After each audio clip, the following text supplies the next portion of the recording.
है। सम्पूर्ण मेरो साथीभाइहरूले यो हेर्नु होला, यसरी प्रेस हान्नुपर्छ। यो चाहिँ तातो कहाँबाट आउँछ भन्दाखेरि यो मिसिनबाट टक्क त्यो आगो लगाएर तातो हाल्दैन होइन, यो पानीको स्टिम अर्ग्यानिक पानी तातो भएको कारणले गर्दाखेरि यो चाहिँ यसरी आउँछ तातो। र अनि उहाँ चाहिँ अब उदयपुर रामपुरको गोविन्द बहादुर हुनुहुन्छ।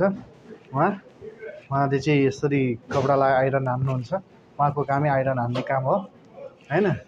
सबै साथीहरू बङ्गाली पाकिस्तानी सबैजना मिलेर यसरी पानी हिट हुन्छ है, स्टिम हुन्छ, त्यही भएर त्यसको हावाले गर्दाखेरि प्रेस हानिन्छ होइन, त्यही होइन। यो चाहिँ चिसो आउने, पल्लो खुट्टा चाहिँ चिसो आउने, यो चाहिँ तातो आउँछ। बहुत तातो भएको छ। मेरो ब्लगमा चाहिँ सबैले साथीहरूले सपोर्ट गर्नु होला। यहाँ मेरो क्यामेरा चल्दैछ, यहाँ हेर हो ठिक छ ल। कसैलाई थाहा हुँदैन नि त होइन, मलाई थाहा छ। अझै पाकिस्तानीले गर्दैछ।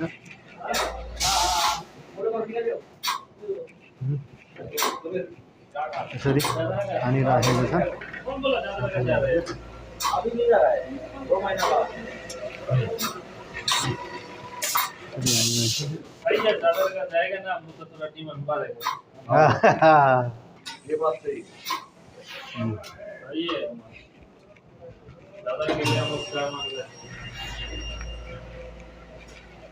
यता पनि साथीहरूले काम गर्दैछ।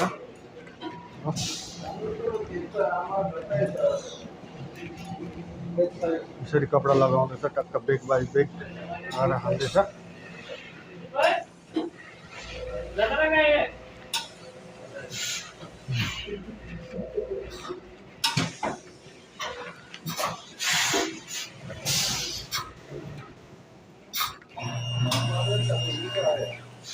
पानी तातो गरम भएकोले गर्दाखेरि यसरी तातो बाफ आउँछ। अनि त्यो हातको मिसिनले पनि छाला छाला कतातिर त्यस्तै हो। रिक्सीको काम हो नि, बाई चान्स मिस्टेक भयो भने अब 3 सेकेन्ड 5 सेकेन्डभन्दा ज्यादा हात राख्यो भने पुरा चल्ने स्थिति सम्भावना हो त साँच्चै। यसमा धेरै होसियारले काम गर्नुपर्छ। यसको यदि सक्नुहोस् आइरन हुँदैन, अलि हावा हो। हेर्नु त यहाँ कस्तो हावा उडिरहेछ, हावा उडिरहेछ है।